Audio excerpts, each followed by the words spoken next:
Congratulations, YouTube. You did it.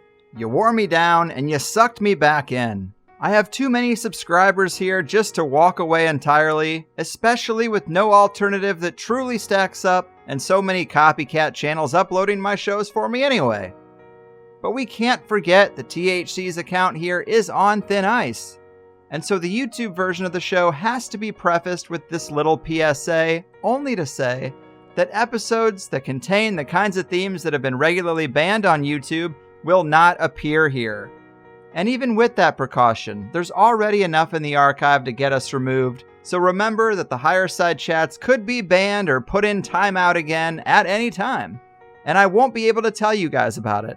So if you feel like it's been too long since you've heard from me here on this digital, dystopian, draconian, data mining monster of a police state seeking platform, your first step should be to check thehighersidechats.com for the latest shows. All right? Enjoy. Brace yourself, because you're about to dive into another free first-hour episode of the Higher Side Chats, and we just want to let you know that whether you're looking for a companion through your paranoid insomnia, entertaining yourself through one of life's mundane activities, or trying to ward off the internal screams of all those sad, smothered souls around the office, THC is here. And you should know that every episode of the Higher Side Chats has an entire second hour for Plus members. Sign up at thehighersidechats.com and you'll get years of Plus show archives, lifetime forum access, a special invite to Greg Carlwood's monthly joint sessions, MP3s of THC music, bonus episodes, tour videos, and 10% off t-shirts, grinders, and whatever else ends up in the Higher Side store. It's $8 a month that you won't miss, so become a Plus member and treat yourself in these troubled times. Always action-packed and commercial-free, which means you'll unfortunately never hear my voice again.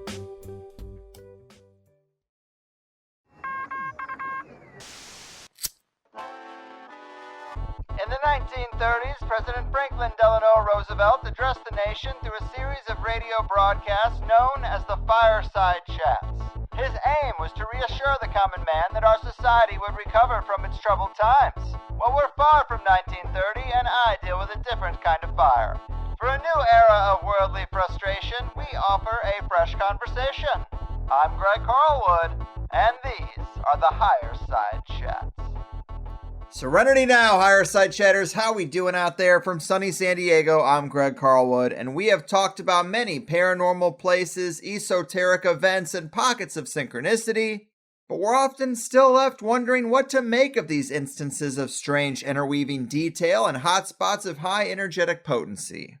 Have there been rituals done to open unseen portals as far back as ancient Sumer or as recently as the last VMAs? Are there some places where energy just wells up like a dammed river? Is synchronicity some kind of wink from the higher self that we're on the right path, or was Carl Raschke right in that ultra-terrestrials outside of time and space play with synchronicity like a child plays with blocks? Well, it's fun to explore examples with our wide range of guests who have the eyes to see, but maybe if we back up and zoom out a bit from dissecting examples of this phenomena to focusing on the layers of reality itself, we just might elevate our own abilities and unlock a higher potentiality for ourselves. Call it a class in higher consciousness or a lesson on liminality, but today we are once again talking to Michael Wann, one of the great synchro-mystic minds of our troubled times, but with the intention of trying to help more people to better understand how to step up their own level of awareness, keep their Zen state in a chaotic era, and rise to the coming occasion, because the signs are there that we're going to need all hands on deck to get us through the messy years ahead. There will undoubtedly be two kinds of people, those who need help and those who can help, and Michael Wann is here to pass the proverbial torch. Of course, many THC fans know that Mike has been here plenty of times before, talking about the river goddess worship of the Susquehanna River, the esoteric life and death of Kobe Bryant, and the synchro-mystic ties that bind many strange events and cultural rituals that usually go unnoticed by the slumbering masses. You can find his ongoing work at SusquehannaAlchemy.com, the Susquehanna Alchemy YouTube channel, and you can support his work on Subscribestar or by purchasing a personal reading for yourself or someone who might appreciate it. I know I can use all the insightful help I can get these days, and I'm sure I'm not alone, so bring it on. Pack your glass and park your ass for the great Susquehanna sage and teacher of the synchro-mystic ways, Michael Wann, my man. Welcome back to the higher side. Greg, It's such a pleasure to be here. And part of it is you, obviously. Part of it is you. Ah, Like, I enjoy one, it's great to hear the introductions, and that was a beautiful job. But then also, like, we got a nice rapport. It's fun. But some people would call this pandering, but it's not. The reason why I'm really excited is it's the audience. And what I mean by that is, like, I do a decent number of shows. I try to do like maybe 2 a week, I suppose. And you begin to recognize patterns of feedback after you do a show. And, you see from all sorts of different things you can measure. And what has been consistent, regardless of maybe the reach of the show, which I had been on, is that I always get the most consistent feedback from this audience. And that's everything from like really thoughtful emails to like subscribers to like orders, everything across the board. And so, like, that's awesome. Like, this is what I was joking about, like the pandering. I'm like, keep on doing that, guys. But the truth is this, and this is true, like in all examples, it's like when you are just being like, this is totally me without any sort of filter, and it is received in open arms, like it's gotten, like, people get it. It's like you're home. Like that's part of that whole sort of proverbial, like, thing of finding your tribe, I suppose. And so I know that when you and I speak and when all of the people here listen, this is like a homecoming for me. So I get really excited for these shows. Like most of the ah. show, like every show is a different sort of vibe, which I kind of bring to it. And this is the only show I get like a real kind of like nervous energy beforehand because I'm just like sitting on the edge of my seat because I'm like, all right, this is going to be a good one. Oh man, it's funny you say that. It's first amazing to hear, but also I get nervous myself when I think about the size of the audience and then I think about the size of Madison Square Garden and I'm like, hey, you're about to talk to people that could fill that place twice. It makes me nervous and I'm like, this thing has gotten out of control, but it is still great. And obviously we've been here before and you're a great dance partner. We do this really well. I do agree. We have a great rapport and it's always a treat. Each time you come here, so well prepared and with a solid outline for what we're going to try to get into. And this one seems like it's really going to be a crash course in trying to raise people's general awareness a few more notches higher than they already are. And that's exciting. It's a lofty goal, but we definitely know reality is changing and this is very much needed right now. So I think it's going to be well appreciated. But before we get too deep into it, I just wanted to know how you're doing, man. Last time we talked, you expressed a desire to do more work in person and unplug from digital places. I don't know how that's going, but you also started up a series with our pal Ross Ben, which has been a lot of fun for me to see happening. You guys are definitely kindred spirits, if you ask me. But talk to us a bit about what you've been working on and how you've been holding up. That's a good question. Thank you for thank you for treating me like a human being. God, I mean, I think everyone's going to say this. Like this year has flipped you in ways which you cannot imagine. So the last time we spoke, I want to say was in September, and I had every expectation. I'm like, I'm just going to stop doing this. Like, I'm going to stop making videos. I'm like, there's nothing new for me to do. I keep on doing the same sort of thing, and I recognize the danger, I suppose. Like, I don't want to be this involved on the internet. So I was like, all right, I'm walking away and I'm going to go back to basics. I'm going to do more and more of the in-person sort of presentations like I did before I started doing internet stuff. And it just didn't work. It just didn't work. And, part of at least my approach is part of this dance is like, certainly you set a course, but then like, when you meet the outer world, you also have to take that into consideration. And so I'm like, all right, you go where the current takes you. And so that kind of brought me back. It brought me back to like, all right, well, this is where, at least for now, I'm going to continue to put my efforts. And so I kind of tweaked it a little bit. I think I always had a desire, like when I can come up with an excuse to like get off of any of this, like I'm going to jump on it. And so there was part of me that always had that in the back of my mind. And because of that, I don't think I ever like really was fully committed. Like, I don't want to learn it. I don't want to do this. I don't want to do that because it's like, I don't want to become further and further vested in the process. And so because of that, I think I did kind of like probably just as much to get by in terms of like how I managed what I was going to do. And once it became apparent to me, at least for the short term, like, this is where I'm going to be able to communicate with the most amount of people, which is what I'm interested in doing. I was like, all right, well, let me at least get my act together. And so part of that's been reaching out and doing more regular shows with other hosts. You mentioned Ross Ben.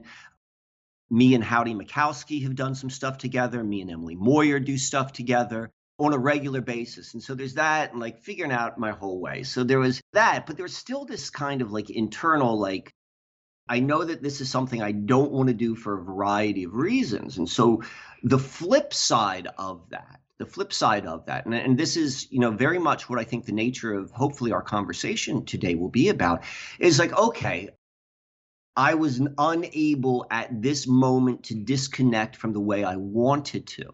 And so if I'm going to still connect and I still have to do this, well, what am I going to do to counterbalance that? What additional things will I do in order to reduce the potentiality of like all of these new technologies and like life over the internet and all that sort of stuff? What can I do to ensure that my consciousness, that all of the different parts of me, they're still grounded strongly somewhere else? And so that's what a lot of this is going to be about, is talking about that sort of process and, why it's important, and really sharing at least my insights over the past couple months of having that approach and what I've learned, because I learned a whole bunch of stuff and it's really, really good stuff. And so that's what I'm hoping to do. And this is going to be talking about like reality and consciousness, and specifically this moment in time.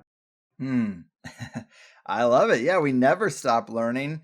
And in terms of what we're going to talk about today, I tried to do it justice in the intro there, but how would you define the overall agenda today? Based on the outline here, it looks like we're going to get pretty fundamental, but we're going to build up to a place that I hope is useful for elevating more people out there to hone in their own synchromistic skills and to be better prepared mentally for what we all see coming, a very big changing of the guard. And when it comes to the matrix of control, as you note, a changing of the guard can be scary because it's a new level of control that disrupts a lot of what we're used to, but it's also a great opportunity for more people to wake up. If you want to escape from a prison, a changing of the guard is a key time to do it, right? I mean, that is our silver lining.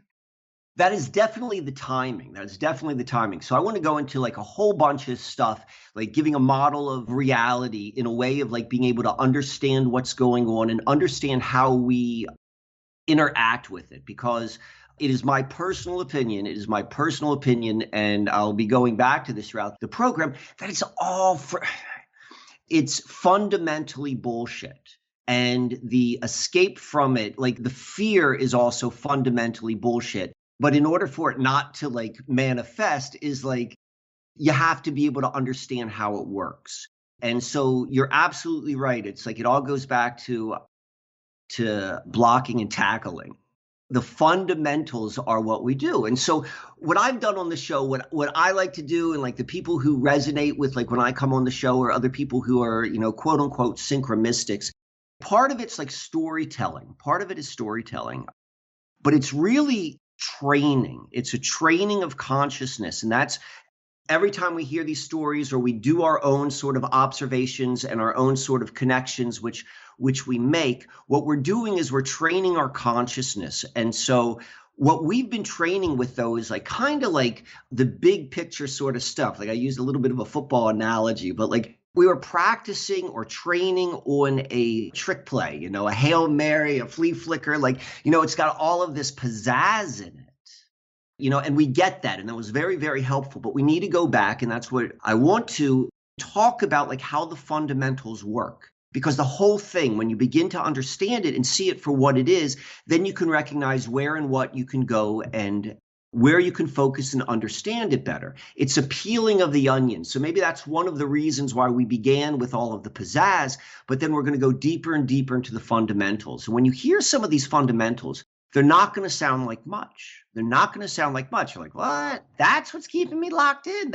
But yeah, that's what it is. It's like if you hold a thread of string in your hand, and you like try to break it, you'd be like, yeah, no problem. But if you had like two things that are sewn together with like double or triple seams and you try to pull it apart, it's held together considerably stronger. So it is this continuation, I mean, a long, long continuation of this tiny, tiny threads which hold our consciousness to understanding reality in such a way that that's what goes and holds us down. And I'll get into all of this in greater detail.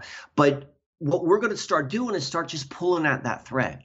And when you pull at that thread is when you see that the whole sort of house of cards starts to fall apart.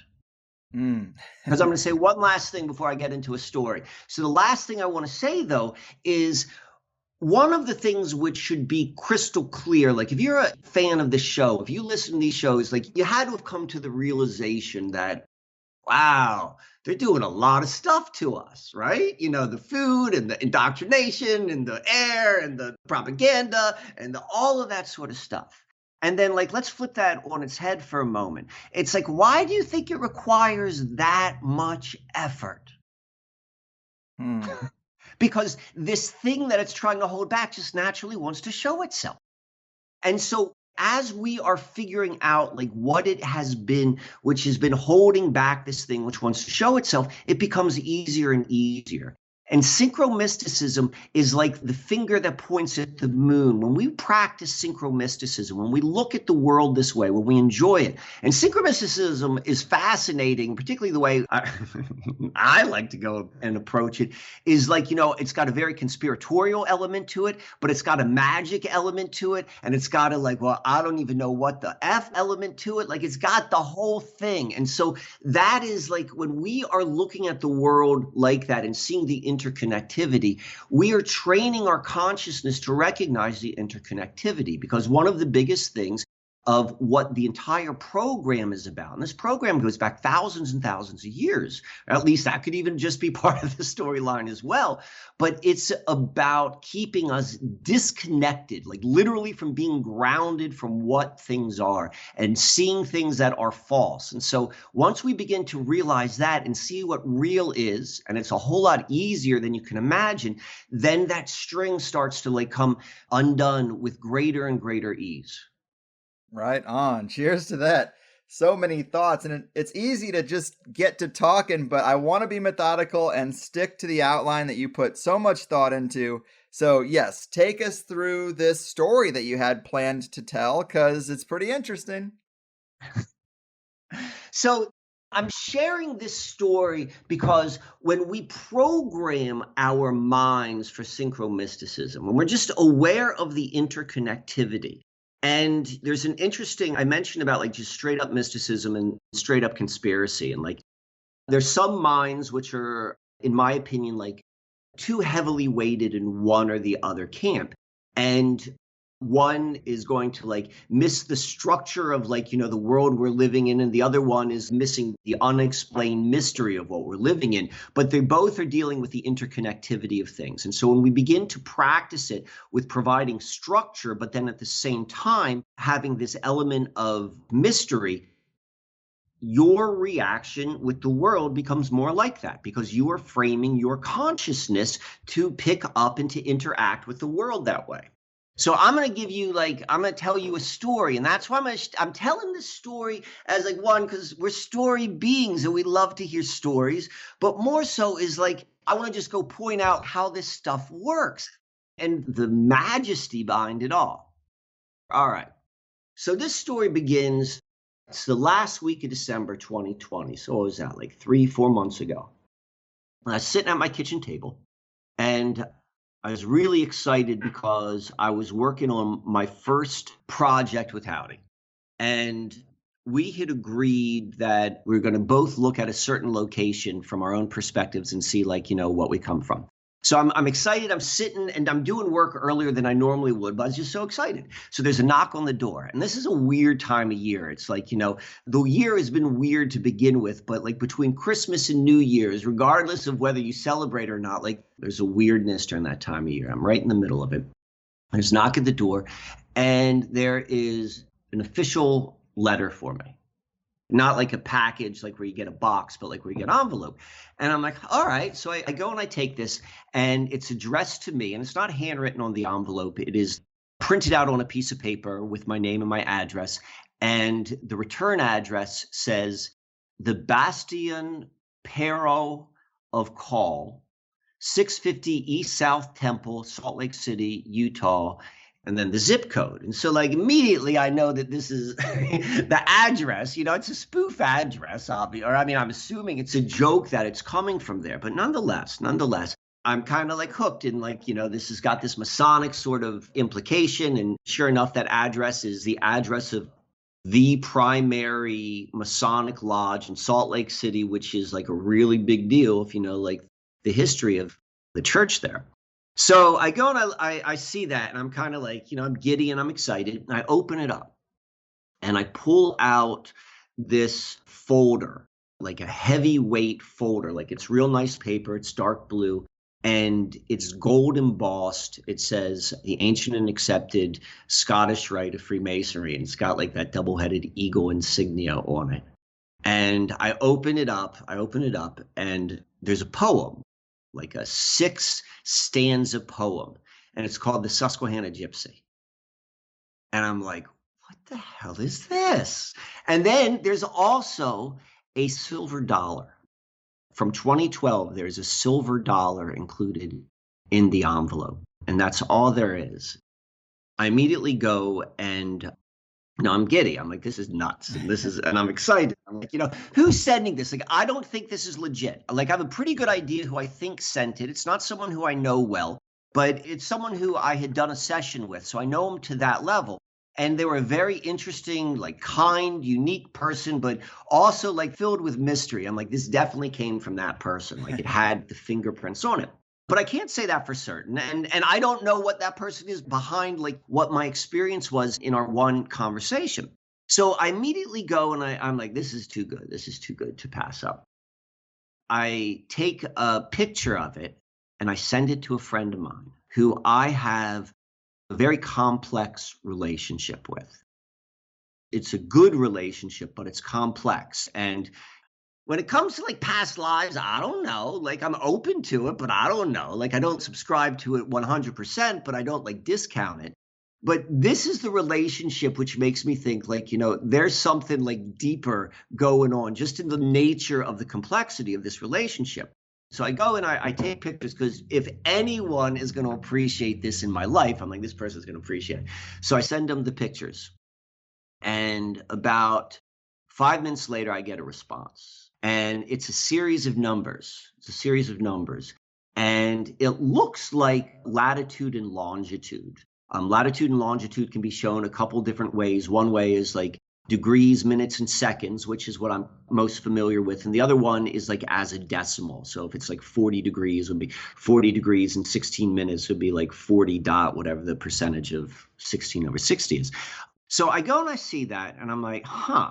And I was in front of my computer because I was doing research on this thing for Howdy.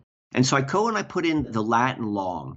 And I was actually looking at a map. I was looking at a map because me and Howdy were talking about a very specific place. We're talking about like where Jamestown, Virginia is. And we're looking specifically where there was a World Fair or World Expedition that was held there in 1907. And so that's up on my computer. I go and I put in the Latin long, and it came up probably 4 miles away from where my computer screen was already on. I told you it's a complex relationship. And I'm like, does this guy have access to my computer? And so I didn't think that was the case. But like, all these ideas are passing in my mind. I'm like, this is a strange coincidence. All this stuff is unfolding. So this story is going to have 3 different storylines. That's where it begins. I'm going to go down one. We're going to come back. This is like such a rich story, but it's really painting a picture. I hope it is. And hopefully it's entertaining. So a couple of days goes by and I run into my friend. I see him in real life. And I haven't seen him in real life for, I don't know, like a couple of weeks. So it was, coincidental that we run into each other. And he sent me those numbers, and he sent me, there were like 3 letters that he sent me afterwards. And I never responded to that because it's just kind of the nature of the relationship. I'm like, I don't know what that means, but it'll come. So I go and I see him and I say to him, I'm like, what was that text that you sent me?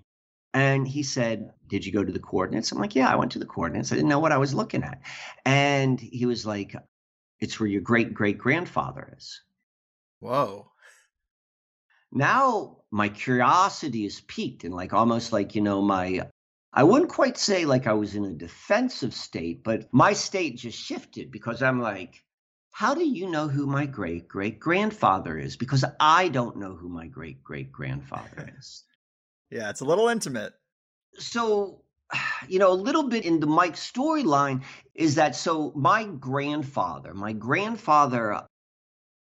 he died before I was born. He died before I was born, and I carry his name, or at least one of my middle names. I have two middle names. One of my middle names is his. And I know nothing about this man. The only thing I know from my father, and the only thing my father would ever say about him was that he was an angry, bitter man and that he was an orphan. That's all I friggin' know. That's all I friggin' knew about this man.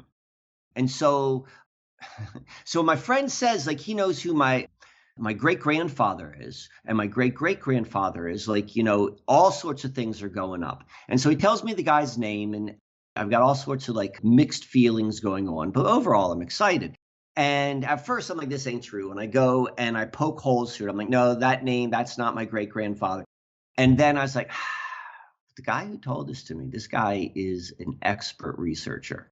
And I don't think he would say that unless he was 100% certain. So I go back and like I pay the money and I get access to all of the genealogy databases, and I spend the next 24 hours research. And sure enough, that was my great grandfather. And I was able, through working at a whole bunch of different databases, I was able to build out my family tree. And so this is interesting for this reason. I mean, I guess this is true for anyone, but like when you don't know part of like where you come from, if you don't know part of your lineage, like, there's a hole there. You want to know more about it. And so, I don't know, like 4 or 5 years ago, I started looking into the last name Wann, like where does this come from? What is this about? Because I know my family history from my other 4 grandparents, but I don't know this one. And it's the one whose name which I carry. And eventually I come across this character from history. And his name was Johnny Wann, spelled Johnnewannne. And this guy carried the title of King of the Gypsies. I didn't realize this at the time, but like that's a thing. Like the King of the Gypsies is like, like a thing in the same way like the Don is to La Cosa Nostra. There's like a whole world where this is like really, really important. This guy was one of these kings. He was a king of the Gypsies. There are multiple kings of Gypsies, I suppose, depending upon where they are. And he was the king of the Gypsies in Scotland. And this is in the late 1500s. And the dude's got like this really strange history when you look into it. So there's this long line of like this one family line of the kings of the Gypsies in Scotland, and they all go by the last name of Fa, F-A-A. And there's this one guy who was the son of Johnny Fa, whose name was Johnny Wann. And we don't know where that name came from. We don't know where he went away, but he's in the history books, like in multiple places, like in the official history books. And so apparently what happens is this guy, this late 1500s, he was exiled from Scotland and he apparently went to Virginia. And that always attracted me because I was doing all the research in the Susquehanna mystery of Virginia, of Jamestown, and it's like right around the same timeline, which happens to be the same place which the coordinates came from. And so I'm seeing all this stuff, which I was talking about with Howdy and my friend. So I get this name, and this is like 5 years ago where I get the name, and I see that, and I don't really know my history. So I'm like, I adopted it as my own. And I did it like tongue in cheek. I'm not being serious, but I'd start saying like, this is the lineage I come from because I didn't have anything better. So going back to our story, as my friend says, he knows who my great great grandfather is, and then opened up the store, and I go and I trace this line of wands. And I traced it back to the first guy who came over to the colonies. And this was in 1735. And he came over from Germany, and he settled in what's now called Berks County, maybe called Berks County back then, same place where all the Amish are. And so I grew up outside of D.C. I live in Amish territory in Pennsylvania now, but apparently that was where the first lineage came over. And so this guy's name is John Wann, JohnWann, just like Johnny Wann, but now like 125 years later. And I was reading through the research on it, on what was available. And it says that this John Wann, who lived in Pennsylvania, basically the same place which I'm living right now, he was a drummer in a regiment in the Pennsylvania Revolutionary War. And so I'm like, now I got a second character in history who are sharing the same name, and it's starting to come from the same place. So this storyline ends like this. And this all begins with this letter. So my father, I mean, it's impossible to not, like, my father does not have a positive correlation with this Wann family lineage, at least in his mind. Like, the only thing he's ever told me about it is that his father was angry and he was an orphan. And I had no idea, like, you mean he grew up in an orphanage? Was the last name Wann? Was Wann given? Like none of that. And it turns out, like, my grandfather died and then he was raised by an aunt and an uncle, like still within the same family. But he was an orphan nonetheless. And so all this sort of stuff, my dad never talks about his dad. And I mean, my dad, we got kind of like, we've got a weird relationship. Like, I didn't exactly turn out what he probably had in mind. Like, he was a very successful corporate guy, and I walked away from that world. He doesn't quite understand what and whom I am, but I'm still his son. He's still my father, but it's strange. And so I catalog that entire family lineage. And to some people, the idea of having a family line that goes through the Revolutionary War would be like, a real sort of interesting attribute to think of their family line. And my father would be one of those people. So I told him that. I eventually got to that storyline, and instantaneously, I could hear it in his voice. This thing was taken off of his shoulders. This thing he probably doesn't even realize he's carrying, which I'm probably carrying, which, like, I mean, this is generational stuff. This is how it works.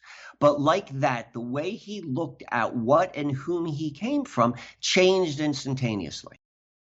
All right. That's quite a story, right? And that's just number one. There are three parts of the story, and it's going to make sense. So that's part number one. And now I'm going to tell you the other two parts that I'll give you an opportunity for reflection back, Greg. Sure. So the second part is this. So I'm looking at this return address. It's from the Bastion Perrot. I don't know if I'm pronouncing that correctly. Perrot of Call, CALW. So I do a quick search, and that is a character in a book called The Glass Bead Game. I was not familiar with the Glass Bead Game when I first read about this. And so the Glass Bead Game was a book which was written by Hermann Hesse. And as an author and as a book, like, this is, for literary critic perspectives, this is like one of the classics of all times. I'd never heard of it, and I thought I was familiar with the guy's name, but like, I think I'm somewhat well read, but like, I didn't know who the guy was. But I saw like how his literature was taken by the literary world, so I was piqued. And this book, when I read the Wikipedia description of how they described what the Glass Bead Game was, I was like, that's synchromysticism.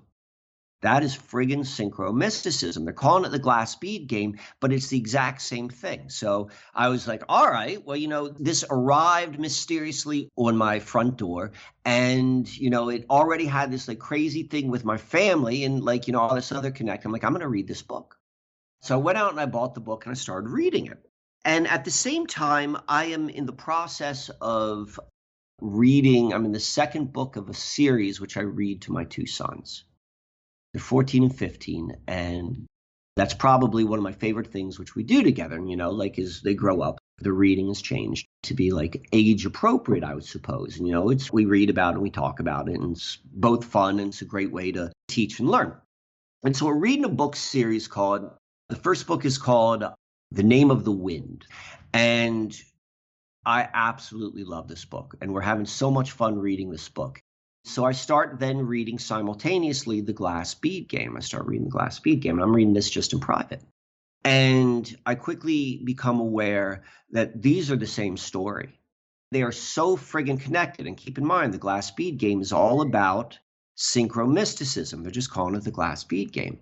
So in the name of the wind, the way it's structured is there's this it's about this larger than life character, and his name is Kavoth, Kvothe.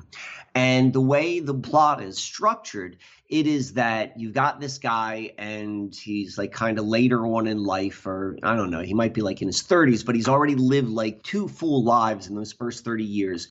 And this takes place in an Earth-like sort of world, but outside of our history line.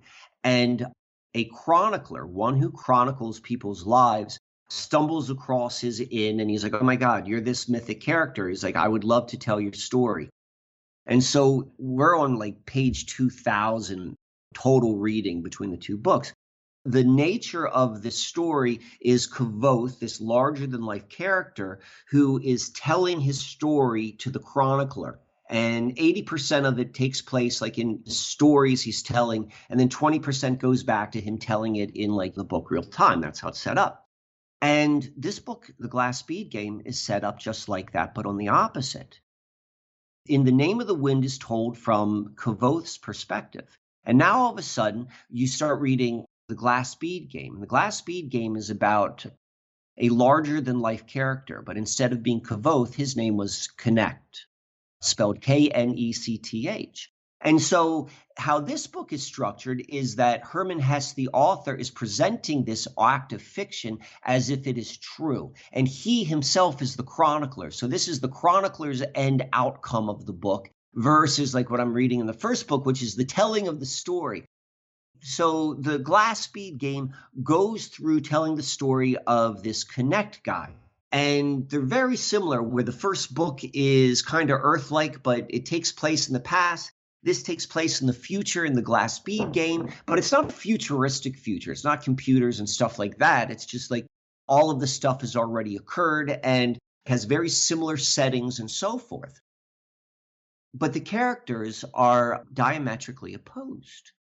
Whereas the Kavoth character is filled with passion and outer expression and these stories which are larger than life.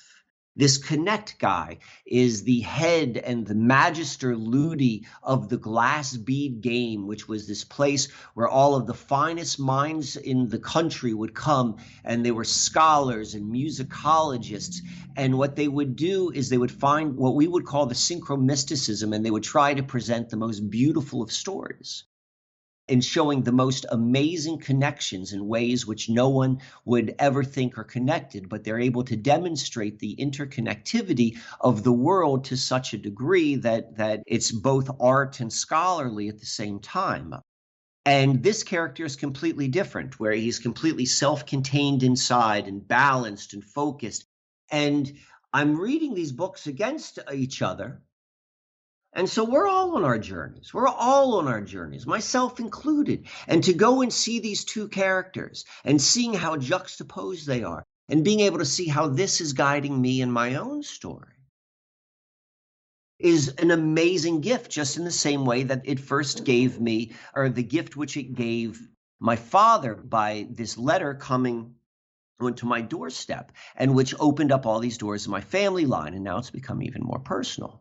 And then lastly is then the historical significance of the fact that this thing which we call synchromysticism, that's just the modern term in which we are using.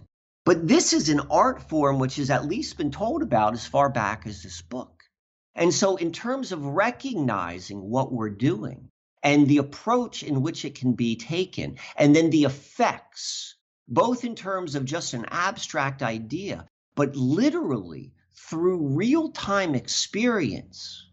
This is what the entire experience for me is about. And this is what I want to share, that as we practice and become aware of the interconnectivity of life, and we see it in all aspects, matrix and all, that it will actually tie us down and pull us through in ways we can never imagine. So it is with these stories that I wish to kick off where we're going to go for the remainder of our conversation. Yes, man, I like it a lot. And it seems like the universe runs on story. In the video you had sent me, you talk a lot about the network of water on the planet, the rivers, the network of water and current that's pushing things around. And I think that's a great analogy for how our own lives work. I mean, this invokes archetypes and unseen forces and ancestral karma and cycles of time. And it's a great example that when things enter our lives in strange ways, it's kind of a knock at the door, and you can sense that in its potency and its mystery. And if you engage in the mystery and kind of follow it along, clearly there is often some personal insight or nugget of wisdom waiting at the end. But how often do we not answer those calls because we got to get to work, or Godzilla vs. King Kong just came out on HBO? I mean, there's always some distraction, but yet these are the fruits that we're here to harvest, and they should be a lot more personal and, a lot more related to our actual lives. Without a doubt. One of the things which always makes me smile is the statement when people say, well, it's the human's nature to want to go and make these connections. And, it's just, that's all it is. And when you flip that around, you'd be like, yeah, it's our nature to make the connections. Well, why do you think that is? Why do you think that is our nature? And so we're in this process right now of changing the guards. And so first, you made reference to this video, and I want to just interject this for a moment. I put out a video a week ago on my YouTube channel, Susquehanna Alchemy, and it's different than any of the other videos. And it's called Escaping the Matrix. And that's the video which you're talking about. And I would really encourage people to go and take a look at it. I think it's good work. In that video, what I go through is I break down a model of the way we can look at reality and really begin to see what's happening here. Because the system which we find ourselves in, its primary purpose is to keep us disconnected from where it is that we're living life. And when I say that is I'm talking about like your feet are on earth and the sky's above you. Not going any further than that. Not saying like not knowing what the earth is or not knowing what the sky is, but you're saying like what you do know is that we're here. And there are all sorts of things about being here which are very, very tangible and real. It wants to keep us disconnected from that and focused on symbols and abstracts of that. And by doing so, by us framing our minds or integrating our minds to this symbol or abstract, we're not connected to the actual thing which we're experiencing. Because if we were connected to the thing we were experiencing, regardless of where or when you are, it will begin to take control of your life. And then you no longer are part of whatever this system is. And so the system was created to go and keep the consciousness there so it integrates so that one, you are ungrounded or disconnected, and two, so then you can be moved because there's no center. So I want to begin by saying there are three different types of realities. There are three different types of realities. And so the first reality is baseline reality. That is the natural physical world. I'm going to call that the simulation. And I'm not calling it the simulation because I'm implying that we're living in a computer simulation. Like, I don't know. I don't think we are. But the reason I'm calling it the simulation because that is the term of the times. That's just simply why. We could go back and look at the bits of history we have, and, we take all of it with a grain of salt, but we see the ancient folks of India, they called baseline reality Maya or the illusion, and the peoples of Australia, when we were awake or what we think of as awake and conscious, they're like, no, that's a dream time. This is the fake stuff. And the quantum physicists, they're all like, no, you're made of atoms and atoms are all space. So you're not solid. That's just like an illusion. We live in a computer time right now, so it's a computer context. So they're saying it's a simulation.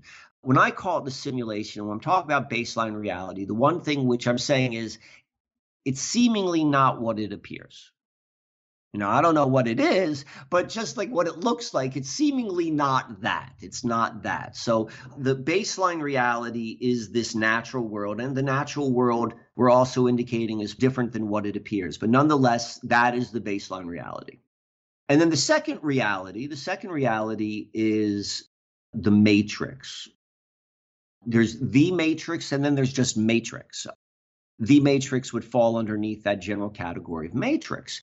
And matrix is any reality which is created by human beings.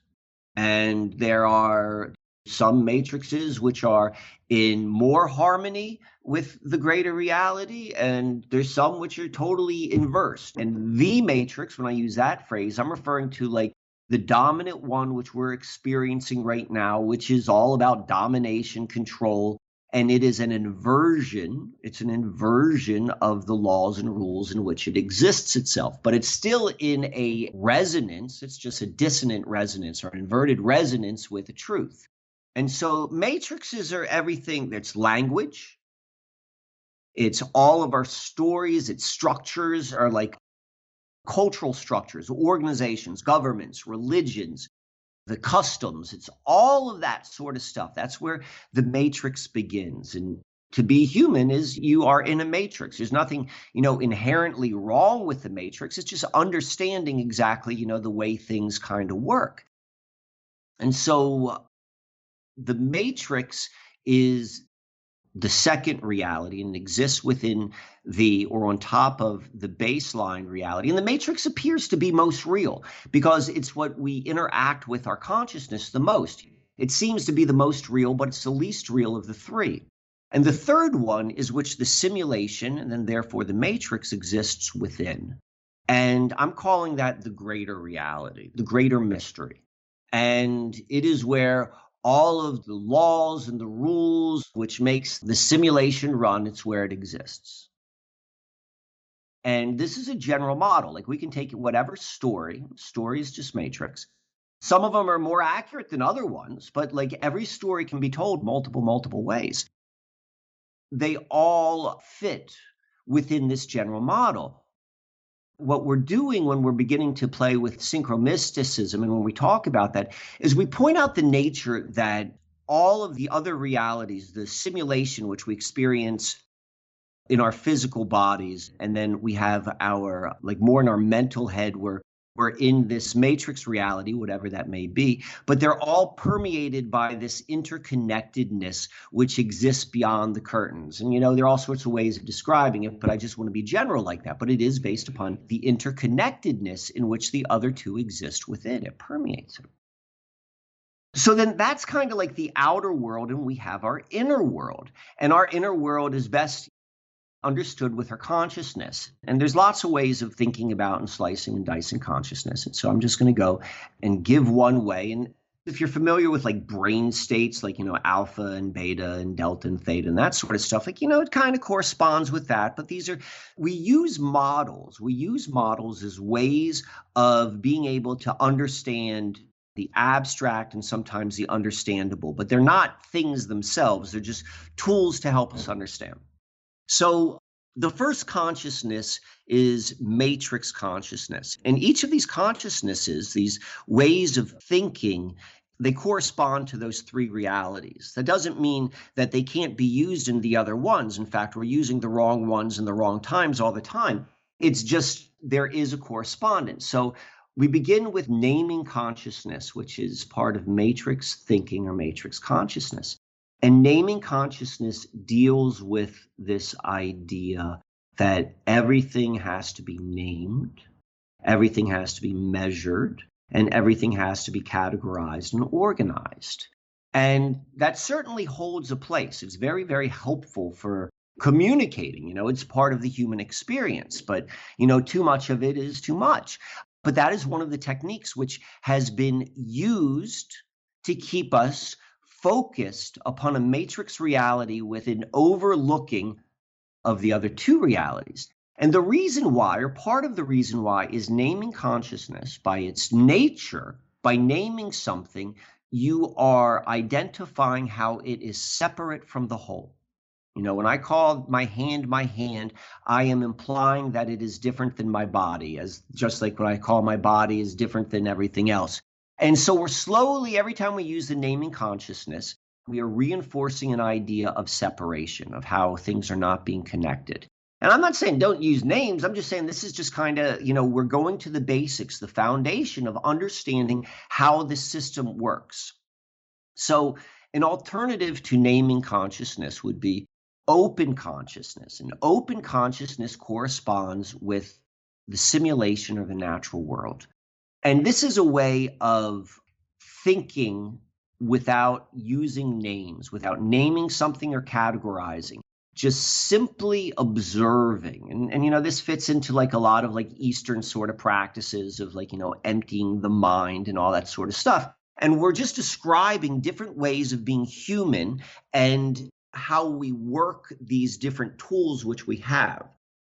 And so the simulation, if you apply your matrix thinking, if you apply your naming consciousness, you go out into the woods, you're like, the freaking woods are awesome. And we know immediately when you're outside in the natural environment, like there's all sorts of benefits which immediately happen physiologically. I mean, this is when I say like it takes so much to hold us back, because like we naturally go to this other state as soon as things aren't putting toxins in us.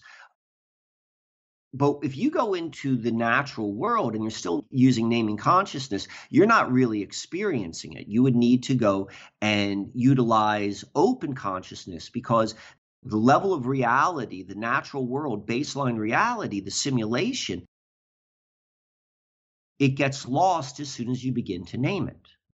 So open consciousness generally is how we begin or transition to the third phase of consciousness, which is union consciousness, which begins with open. And open is kind of like a sense of awe, but then that awe kind of dissipates.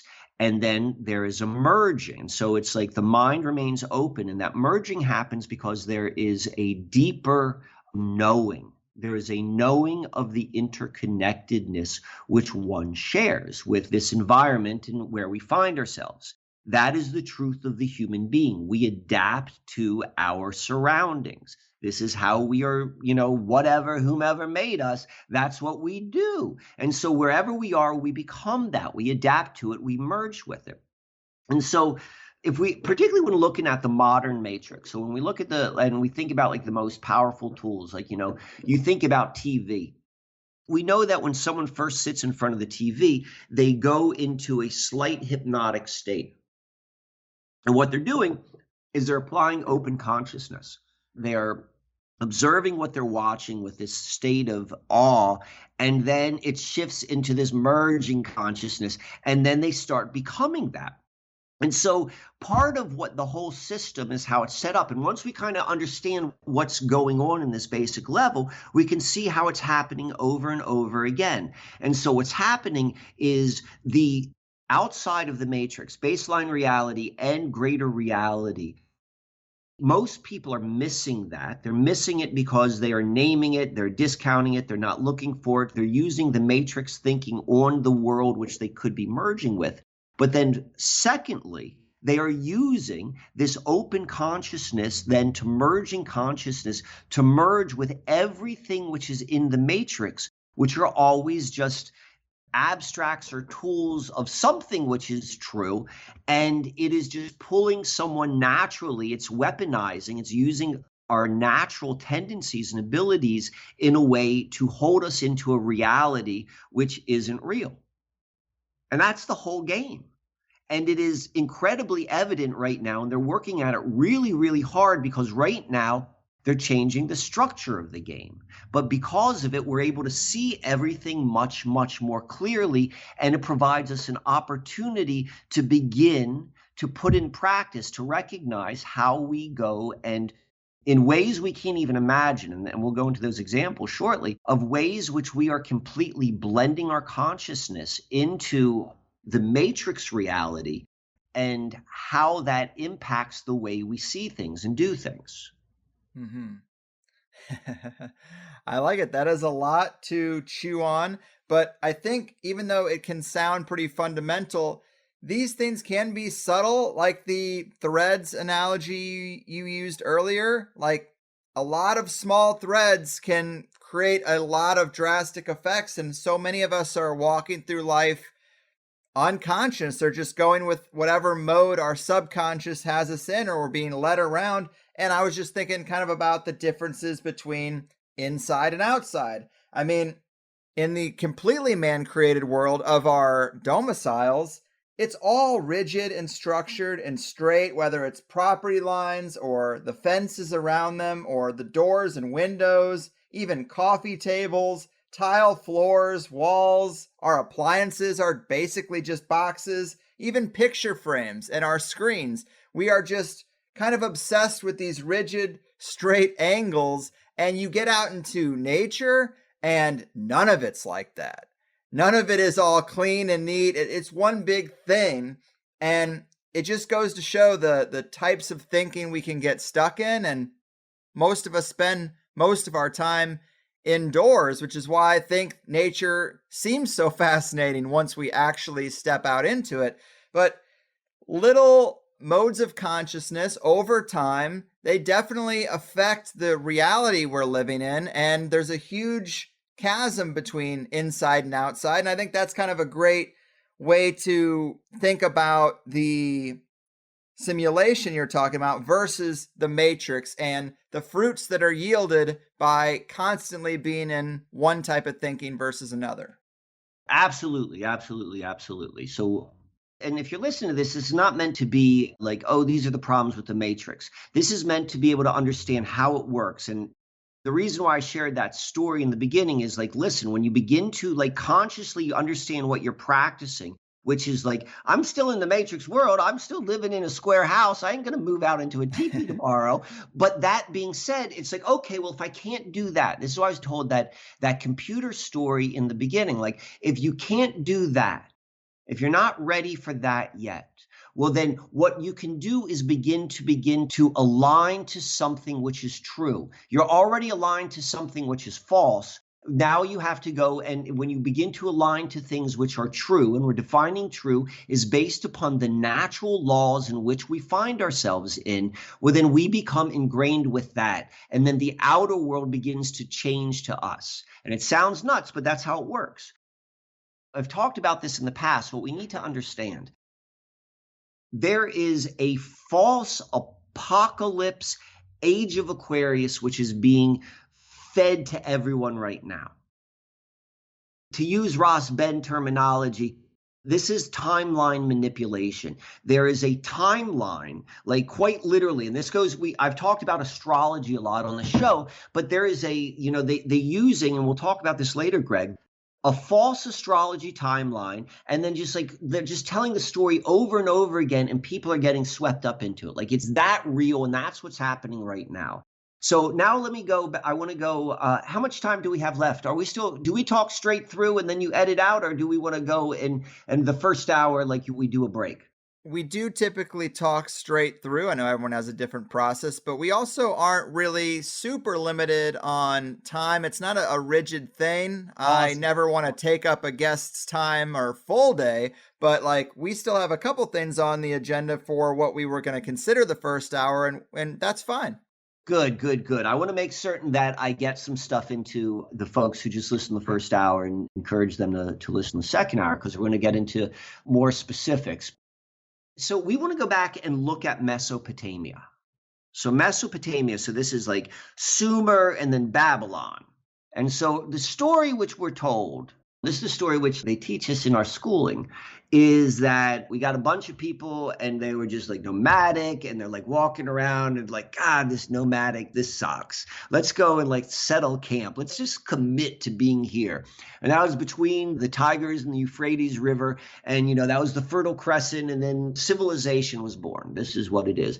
And they went immediately from being these hunter-gatherers to like immediately having a highly regimented social class system, to having complex tax code, a fully established line of industry of slavery, and human trafficking to banking to a completely laid out zodiac and geometry. Like all this stuff, like all came from here. Like that's the first thing like all of the wandering human beings went to go and do. If you're looking at that and you're looking at that, like, assuming that this is an accurate or somewhat accurate description, it doesn't make sense. Like, that's not how it would happen. You don't go from like nothing to everything, and it just doesn't work that way. Like, there's more to that story, which is not being told. And what we can see, and whatever that may be, but what we can see since then is like those systems never went away. Those fundamental pieces are still here.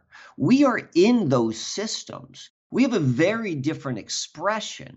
And the way it's kind of positioned to us is like that's so different, but it's the same. We're still using the same geometry. We're still using the same astrology. We still got the same banking. It never went away.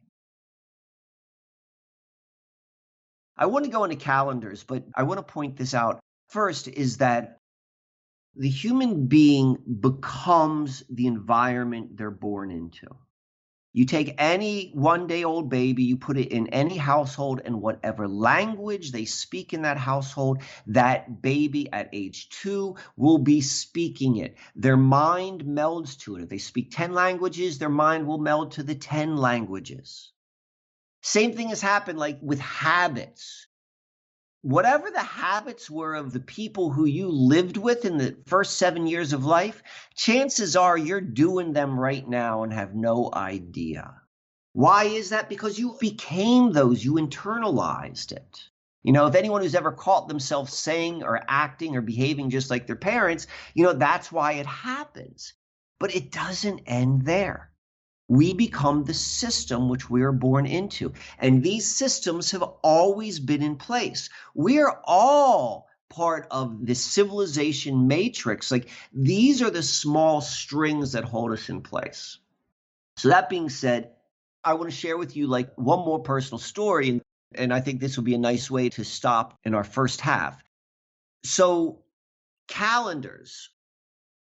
I've always been very, very aware, and I've talked about calendars a lot, about how like, calendars are just like one big mind fuck. It's just like, they're just not real. They work within the system. And this is the truth of everything in the matrix. The matrix holds value in the matrix, but if it's outside of the matrix and it's not true, or if it holds no value, it's a matrix artifact. And so like our calendars work in the system, but our calendars are all messed up. Our calendars are all messed up in so many different ways, And I'll give you an example. The equinox. We know historically that the equinox has been an important time on Earth. And we know that almost every culture, they have like a holiday around the equinox, spring and fall. And it's a fair assumption that there's something that physiologically happens when the equinox happens. If you go and you look at every transition that happens on a more regular basis, when we go through twilight, when it goes from like light to dark, all the animals come alive, different animals come alive, whether it's from dark to light or light to dark. It's just for a small period of time, like all these different sort of things. We know that there's a change that happens when you cross the equator, even if it's just as simple as like, the toilet bowl going the opposite direction. But there are things that happen when the midline is crossed.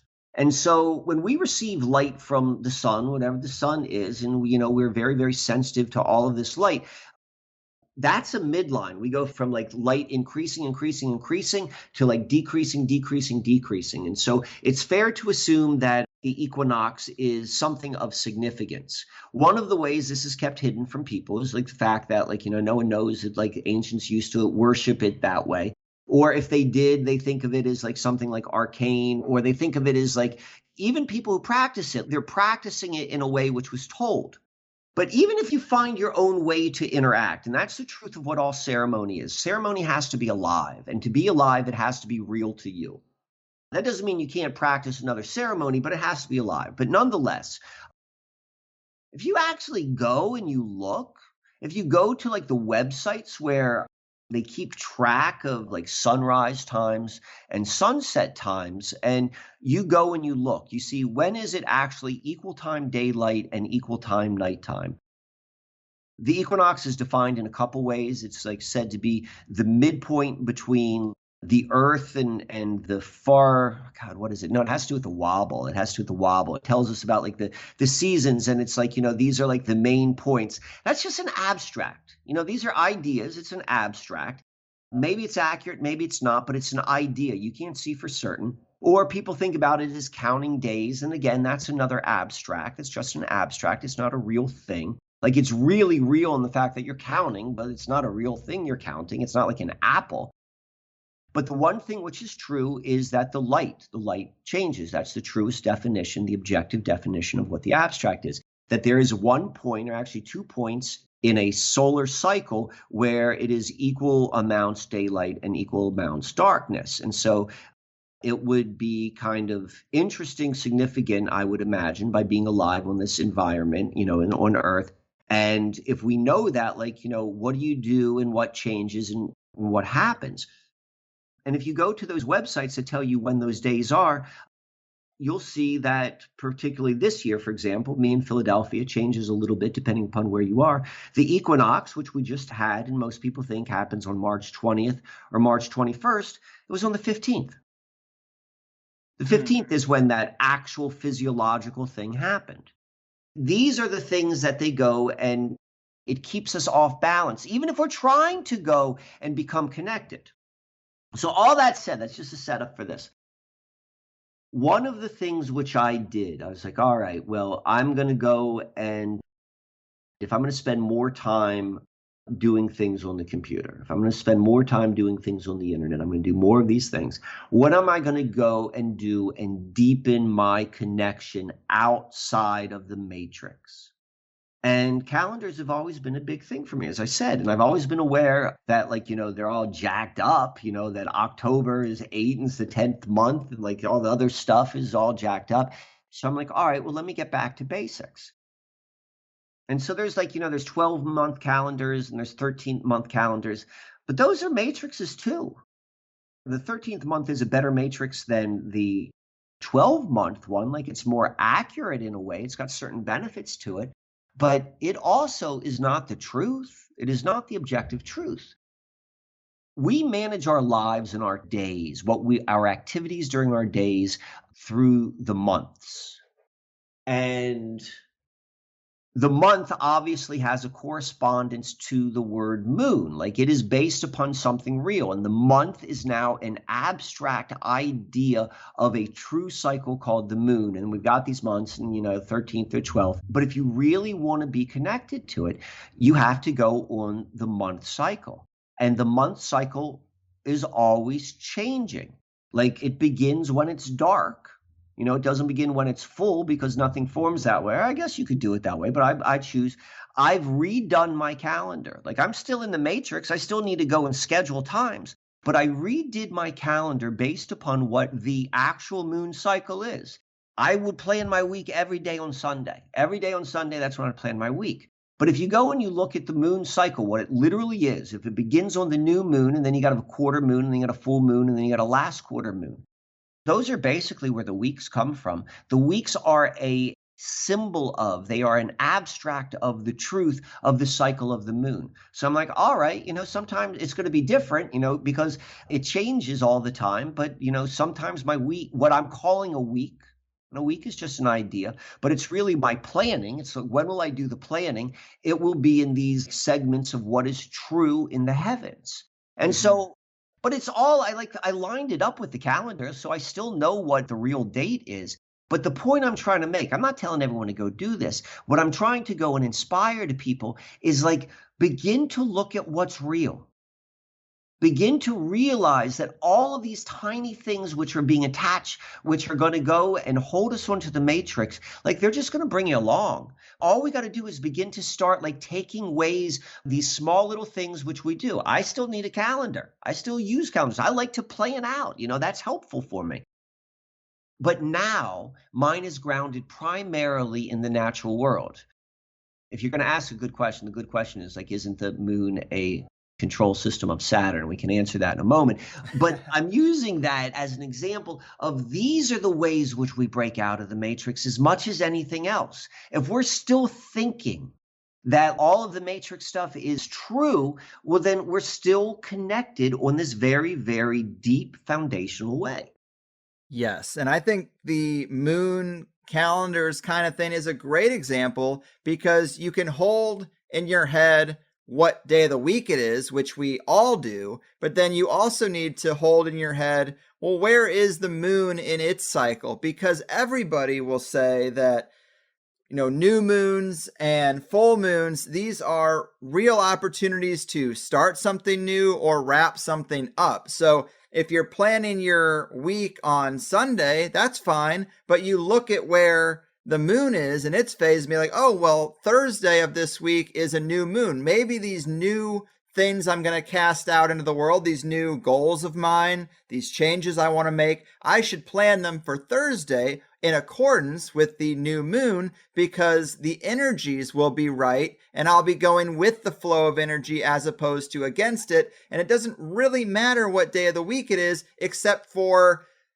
our navigation of the matrix. It's obviously important for scheduling and this and that, but we can hold both ideas in our head and we can have one foot in one world and one foot in the other. And without putting that other foot in the simulation, as you say, or the natural world, we miss out on so much. And we might catch the random waves of energy and they might be in accordance with our will or our goals, but you can plan that out too. And it's not that much more complex to do so. So I think that's a real great example of how you can do both. Absolutely. Thank you for sharing that. Listen, it's a hassle, but this is why the hassle is important. Because if you are not making conscious efforts to disconnect, or maybe this is said more so, like if you want to disconnect, this is one of the ways which you do it. And what you're doing is you are taking your mind, you are taking your consciousness, and you are putting its focus on something which is objectively real. There's no such thing as friggin' Thursday. Thursday is a made up idea in the Matrix. Now, in the Matrix, it makes total sense. I'm not saying like right off Thursday. I'm just saying there's no, like, it's not a real thing. There's a real thing when there's a full moon. There's a real thing where there's a new moon. And when you begin to realize the Matrix this is what I mean by creating an abstract and twisting it from what the true reality is. Mm-hmm. And so when you begin to recognize that, you don't even have to this all happens on such a deep unconscious level is why it lasts for thousands of friggin' years. And the fact that it doesn't seem like it's a big deal is the reason why it sticks. But the flip side of that story is it's really this simple. It's really this simple of understanding this is how one of the ways it keeps you trapped into time. Time is one of the biggest things. So time is a made up an idea, but there is true time. The sun really does rise. We can all agree upon that. But time itself is 3:14 is totally made up. It is true within the Matrix, but if it was real, well, then how come we can have daylight savings time?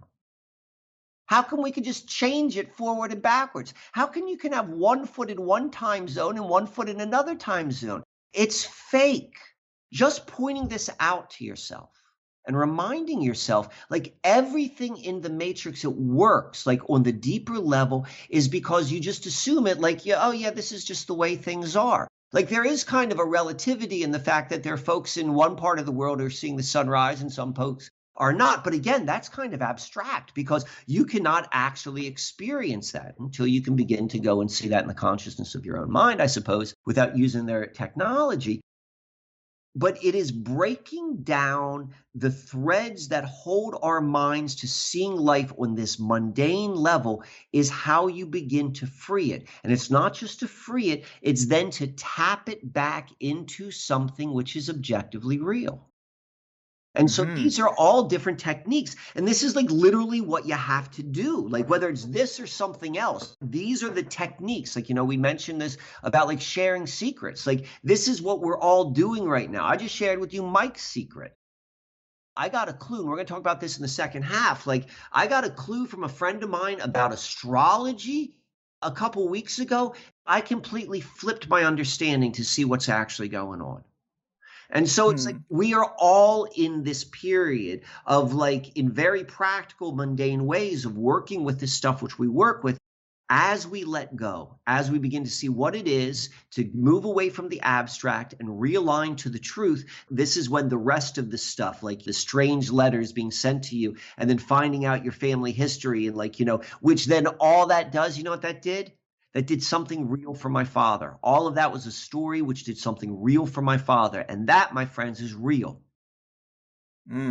All good stuff. And just to kind of put a capstone on the first hour, I wanted to backtrack a little bit to one of these bullet points on the outline, because it seems like the second hour is going to be all about the tools to help us think in new ways and escape the framework that you laid out in the first hour. And it's complex. It takes an hour just to lay that foundation. But I wanted to ask you a little bit more, maybe an overview of how we can apply some of this to what is going on right now in the world these days. It's hard to talk and think about events and concerns people have living in the big matrix without drifting into what you call matrix thinking. And you do say, by using matrix thinking to navigate the matrix, you will always remain within it. And clearly that makes sense, but how can we get better at avoiding that pitfall, specifically in these times?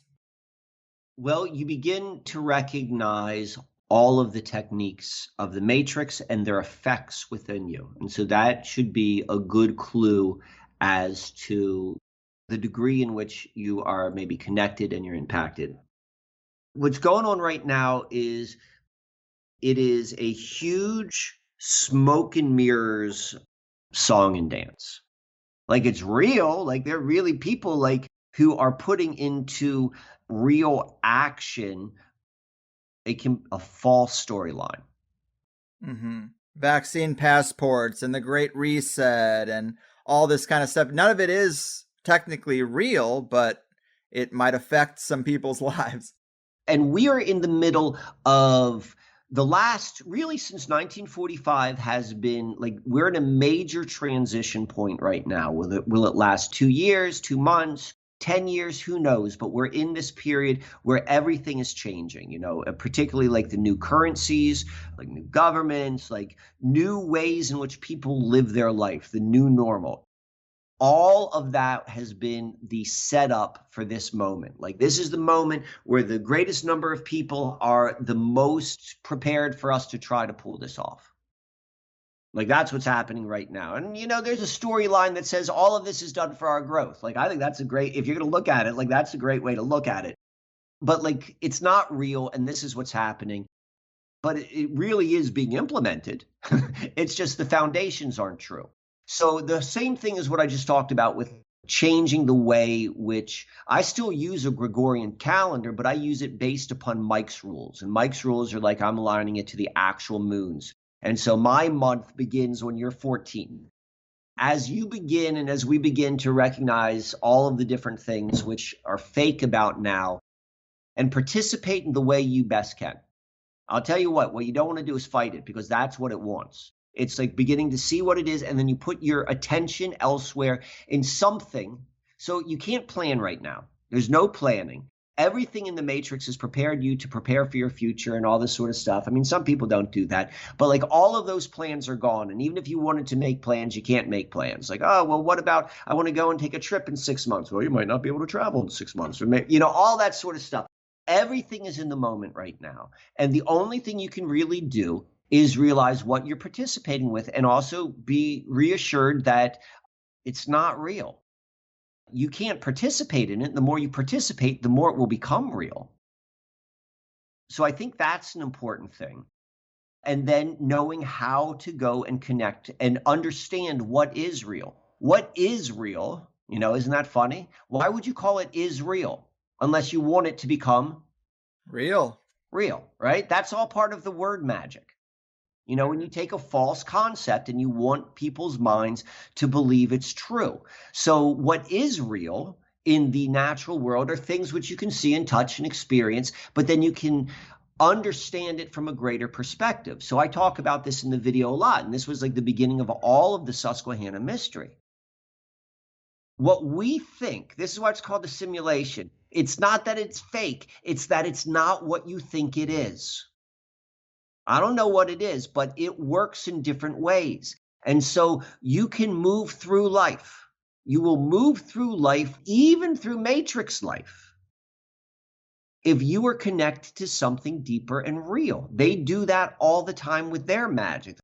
That's why they use words like currency. That's why they use words like Israel. They use words like this because they're trying to create. They're tapping into something deeper. Well, all you got to do is tap into something deeper. And this is it. I say this time and time again in the video. The matrix is complex. The greater reality is easy. It's simple. The rules and the laws of the greater reality are simple, and those are the ones you want to integrate with. What do you think a current is? What is this force that moves water? Think about that. Like when you go and you think about that, and this is like a big concept, which you need to allow your mind to unfold into, is if you stand in water in a moving stream, and then you pick up some of that water in a bowl, it's the same substance, except it's not moving. Matrix thinking will tell you all day long that, all sorts of logical explanations of what this mysterious force is that moves water. Matrix thinking is ultimately a prison of the mind. They hide the truth in plain sight. How do you hide truth in plain sight? With this naming consciousness. Oh, this is just that. Oh, yeah, that's what it is. Oh, you can't even see or sense what that is. We are living in a greater mystery. And the matrix lives within the greater mystery. The more we begin to align our consciousness with the movements of the greater mystery, even if you still remain in the matrix, right now we're trying to do 1 foot in each world, I suppose. This is where you receive your grounding. Because the whole thing with the matrix and the separation, the naming consciousness is like, you're not grounded to anything. So here, why don't you get grounded to this? Why do you think people are so terrified of what they think this illness may be? It's because they're not grounded in anything. When you're not grounded in anything, you're going to go and cling to whatever makes sense. Wow. Well said. And I really love the water example. It's that naming. Well, we name it water. So you take it out of the river and it's still just water and there's no difference. But there is this quality to the current, to the movement, to the mysterious force that pushes it along that is no longer there. And because it's just not in our language, it seems frivolous. And it clearly isn't when you reflect on it a little bit. To tie this into another show, I interviewed Clint Richardson recently, and we talked a lot about these kind of things in the context of value. If you take fruit from a tree in a grocery store, that's worth like $0.25. So in our matrix thinking, it's almost valueless. There's a bunch of them. We can always get them. But when you really reflect on a banana or a pineapple or an apple, it's like you can't quantify the taste of it, the crunch of it, the way it's created from this tree. I mean, you can stare in awe at the tree and you're like, wow, there's just so much abundance being created from this plant. It's actually pretty cool. And none of that stuff translates to our matrix value. And it just gets everything warped. And I think that's just another example of the subtleties that are actually not so subtle when you dig into them. You're 100% right. When we're talking about the matrix, we're like two fish trying to describe water to each other. But when you begin to realize what you're saying, when you begin to realize the modus operandi of how the matrix thinking works and the matrix itself works, then it becomes easier and easier to recognize. And when you recognize it more and more, then it just unfolds in terms of what to do with it. There's nothing so much to do at first as much as like recognize all of those different things. I mean, I've brought this up many times. It's like actually go and think about how many stop signs you saw today.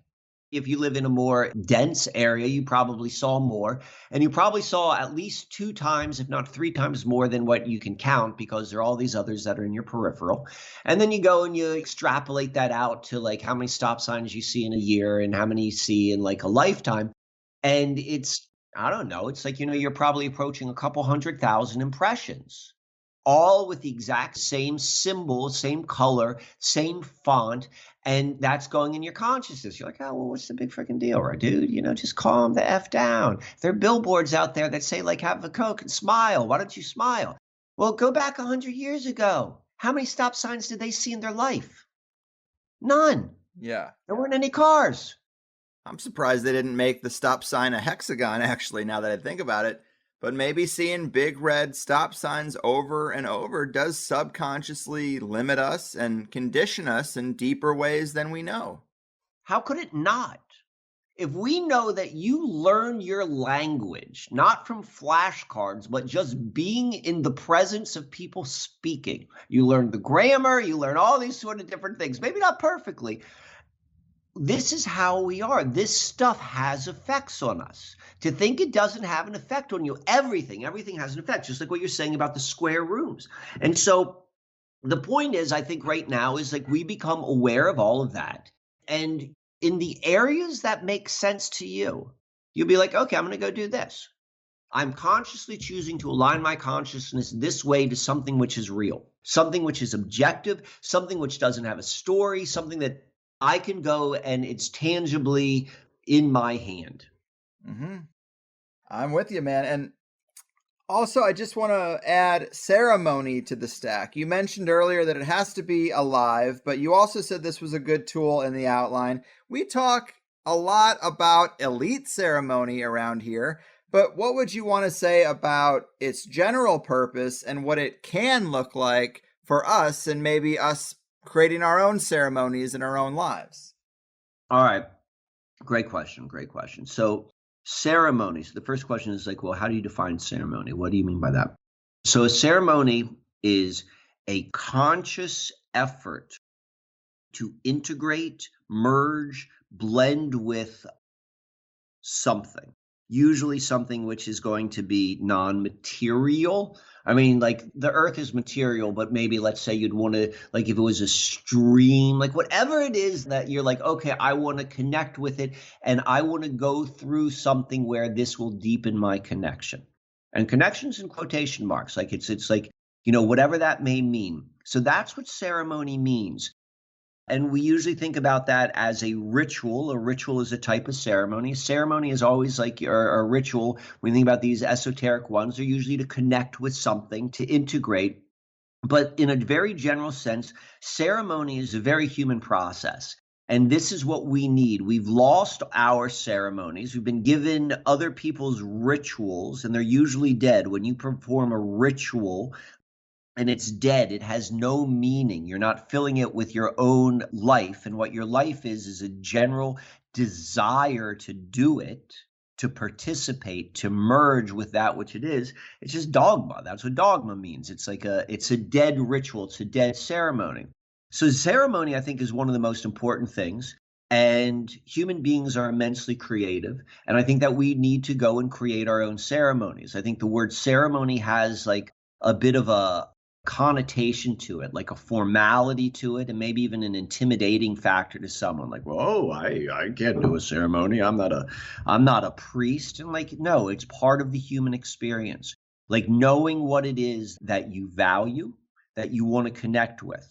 We do a ceremony all the time. You put your hand in your heart and you connect with the flag, with your, the old Pledge of Allegiance, all that sort of stuff is ceremony. So we need to go, when we move our consciousness out of the matrix world, because we are constantly merging with the matrix. And the more we are connected to that, the less we can go and move into ourselves outside of the matrix.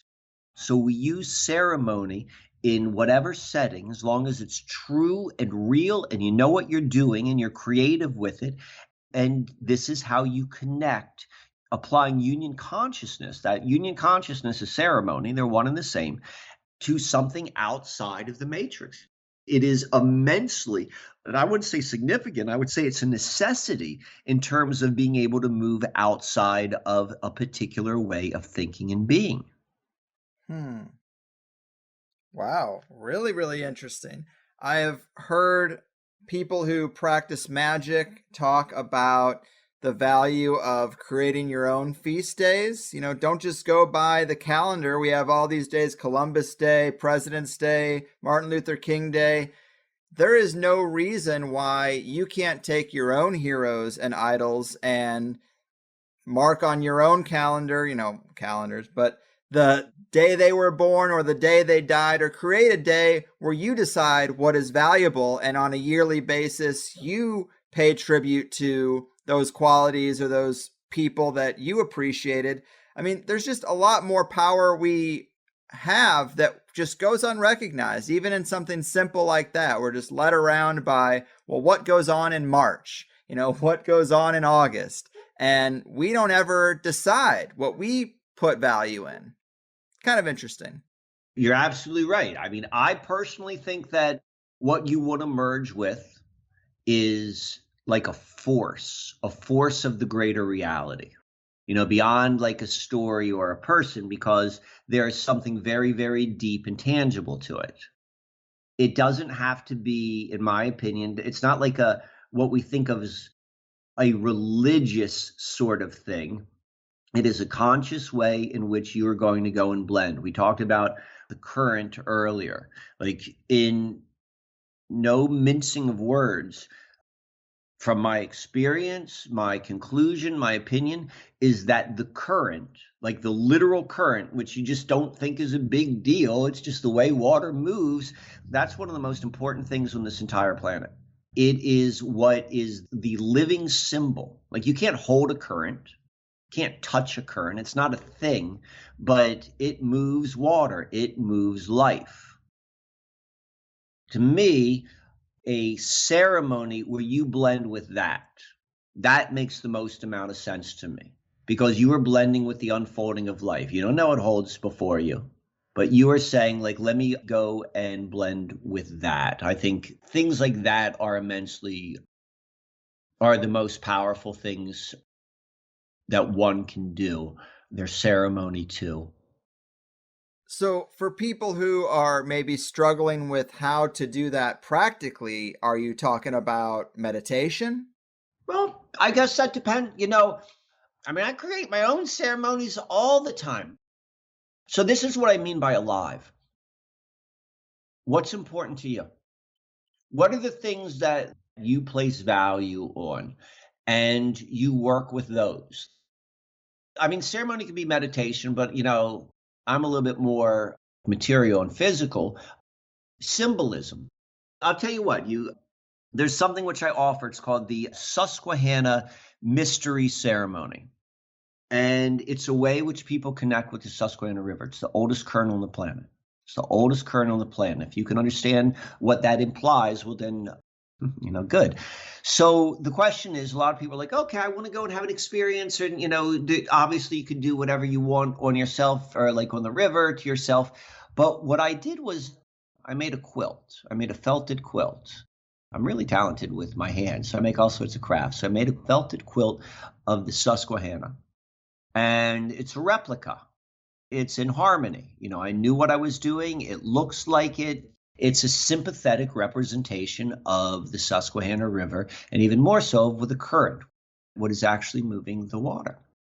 And so I created a ceremony, which I do for people. And what that ceremony includes is it's the placing of stones in certain places, like the map. Like, there's a certain place on the Susquehanna River. That's where Herkimer diamonds are. And there's another place where all of the anthracite on the planet comes from. And I've got examples of those. And we place that on the corresponding places on the map. And then I've got other things that I value, other stones which I've collected along my ways. And we reconnect. We build a layer on top of that quilt, all these quartz crystal points on top of the actual river portion, and the land portion as the stones. And we do some other things, and then we really make it a rich experience. There's a ceremony. Probably, in my opinion, the most beautiful thing a human being can do is probably sing to something. There's something magical about the human voice when it sings. It's in every culture seems to recognize that when we sing, something very special happens. I think that probably is added. There's a song. There's a song in the Susquehanna Mystery Ceremony, that is for certain. Right on. Well, that is a great example of creating your own ceremony, and hopefully people reflect on their own lives and their own values and find a way to take that template and apply it to something they care about. I think that's fantastic. Right on. Well, this has all been really, really insightful. Coming in on 3 hours at this point. Geez, and it flew by so fast. Before we go, we also got to talk about ways people can add some value to your life for all the great stuff you share with us. I noticed your website has gotten a refresh. You're offering a new type of biomancy session. You still have the subscribe star, but talk to us about the ways people can show their appreciation to you. All right, Greg, thank you for this opportunity. And thank you for everyone who's lasted for 3 hours. Like this was intense, man. We went all over the place. All right. So definitely I would appreciate all the support which I can get, whether that's financial or not. We're all kind of supporting each other. The more which I am supported, the more I can put out better quality stuff and reach more people. And also, as I said, I still want to go and do stuff in person. So my anticipation, particularly as it gets warm this summer, is to do more things on the road. So that being said, like the first place, just go to YouTube. There's a lot of really, really good material out there. Going forward, I'm putting about half a video on YouTube and half on Subscribestar. The Subscribestar is real important. If I can get that to where I need it to be, that will definitely allow me to go and do more higher quality videos. Plus you get insider stuff. I do my monthly ceremonies on the Subscribestar also. So that's a great place. You mentioned the website, and you mentioned the biomancy services. Probably in between from us recording and this being released, I'm changing all of that. I've been in the process of once a year, I change all the services. It's like, 1 year to do them, and then I come up with all new ones.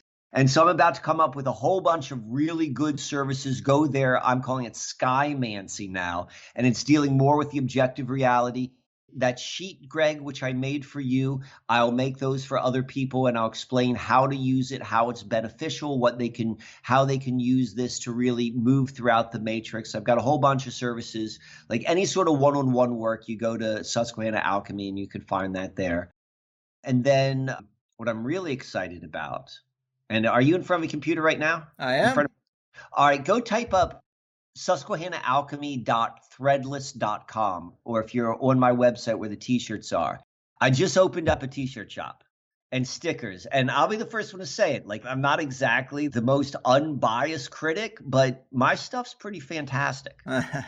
Yes, I'm looking at it right now. I've seen you make a lot of images with this aesthetic, and it's cool to see it on some shirts.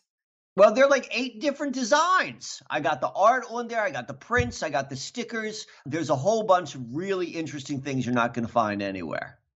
Yes, I really like the John Wann Time Traveler one, the Johnny Wann Time Traveler. I like that logo. I noticed that in your signature, and I was like, wow, that's so perfect for him. I don't know where he got or did that artwork, but it's really good.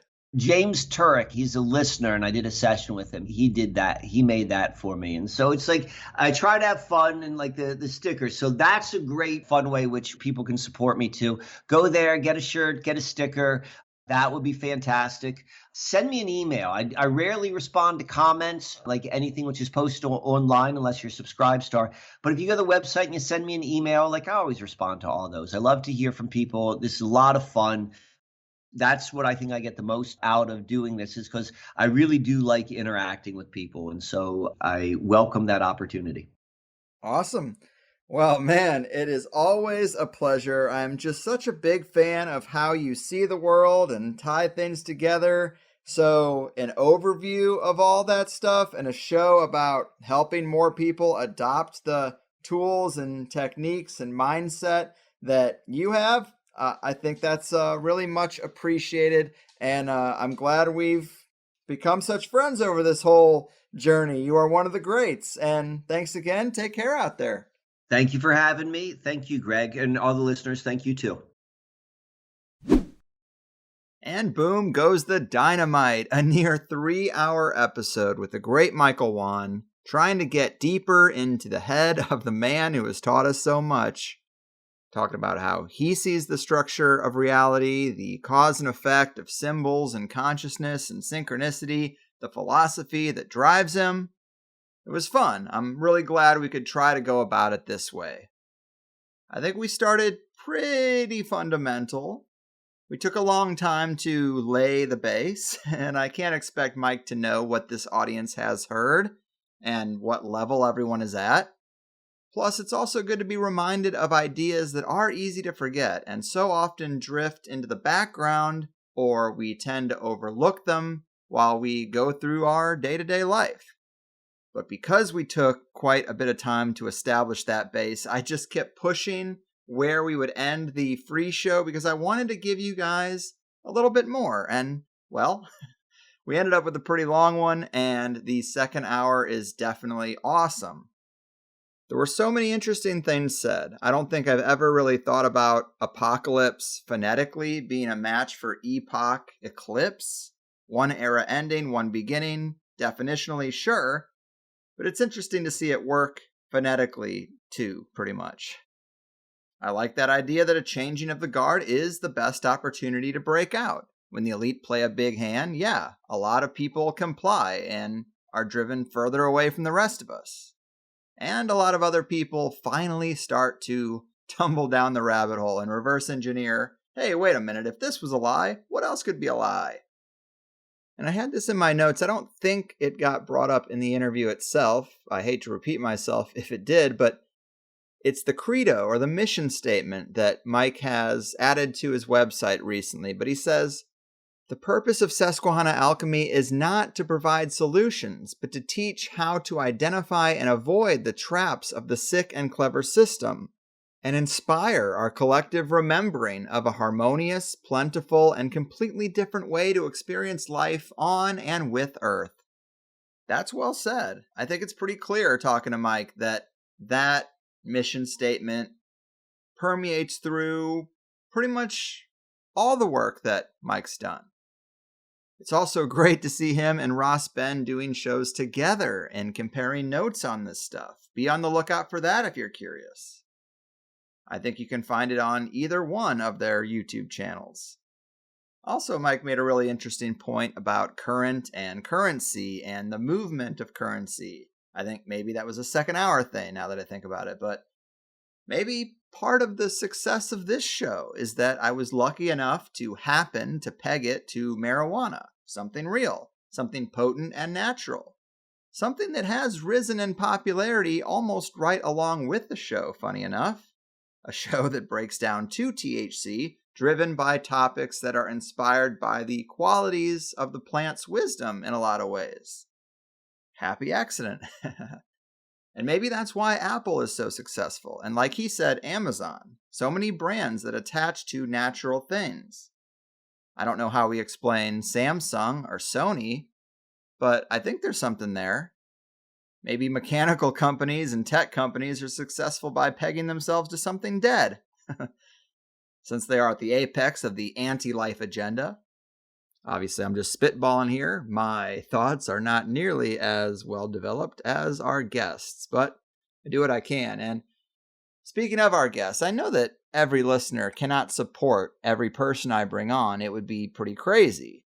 But Mike operates in a unique subject matter where a book might not be the right vehicle for him. He has a subscribe star, but that sort of thing, like Patreon, is much better for what I do. A constant stream of reoccurring stuff. Mike can't put these epic breakdowns and connections together at the same pace, but he does offer personal readings, which is honestly the best win-win for someone who respects his work and perspective and wants to support him and wants to get some insight that applies to them specifically. So really, if you think of Mike as one of your top tier types of guests, help contribute to him staying in the game, because you know as well as I how niche his stuff can be. I've always tried to make sure we put supporting the guests as part of the recipe. It's actually really frustrating when I see other shows that don't even put the guest's name in the title of the episode. They don't even put the links in the show notes. But whatever, this isn't a song about them. It's a song about me. And the internet crackdown has really just brought to the forefront of my mind how important that is. That for so many different subject areas, we only have a handful of high-level operators. A handful can be pretty close to none. So what would we do for these sorts of subjects without Mike and Ross Ben and Chris Knowles? My job would be a lot harder if I wanted to have a synchromystic piece of the pie, that's for sure. But it's true for many different subject areas. It's usually less than 10 great people. Maybe it's true for podcasts too, you be the judge, but stakes are higher than they were in 2010. It was all fun and games for me back then, but I have doubled down in this field. It's been amazing. It was totally my choice, but it's also feeling more risky and vulnerable now, and I kind of put myself out there, hoping I could do the best job I could do, find an audience, and then trust this new network of anonymous people to not let me fall. Trust that I've provided them with enough high-level content and value that in return, they won't let me slip through the cracks or let the censorship hammer destroy my life. And that has worked out really well so far. Things have been pretty easy to date, but we will see how that holds up in the next decade or two. And it isn't just about me, but all our great guests. I put them under the umbrella. We need to stand together. The Plus Show, almost every single episode does offer listeners a lot more. The free show is really just a proof of concept, long-form preview. In today's episode with Mike, we got into techniques to recalibrate consciousness outside of the Matrix, why the Zodiac is in the Federal Reserve Building and 3 other official government buildings in Washington, D.C., Matrix astrology versus natural astrology, Balaam and BLM, current and currency. See, there we go. There it is. How living outside of the Matrix might be different than the stereotype of the prepper survivalist. Do we really need food as much as the Matrix has us believe? That's a weird one. Comes up more and more. Mike's radical thoughts on the moon, very fun. The value of ceremony and bringing it more into our own life, all kinds of good stuff. I don't know how to put a price on this sort of material, but $8 a month seems fair. And I know you know that I don't know you personally, so it's easy to just say, well, he's not talking to me, but hey, I am talking to you. If more big operations like what has happened in the last year and a half continue to happen, where would you be without the Rolodex of alternative podcasts and news sources that you enjoy? Think about that. If you're not supporting your top 5, I don't think you're doing it right. And I hope I'm in that top 5. But if I am, help me prepare to weather any storm that might come my way before it's right on my doorstep. Because I'm out here, guys. You didn't ask me to do this, but you have participated. And if you can't be as bold and exposed in your own life because of friends or family or work, that's all good. But you can quietly support my willingness to let it all hang out on your behalf, right? So look in the show notes. The link to sign up for Plus is always going to be right at the top. Bada bing, bada boom. And I'll see you on the other side. Big thanks again to Mike and to you guys for sticking with me. I'm going to get out of here. I've done my part. Your move, Matrix makers, attention takers, and illusion fakers. You're fucking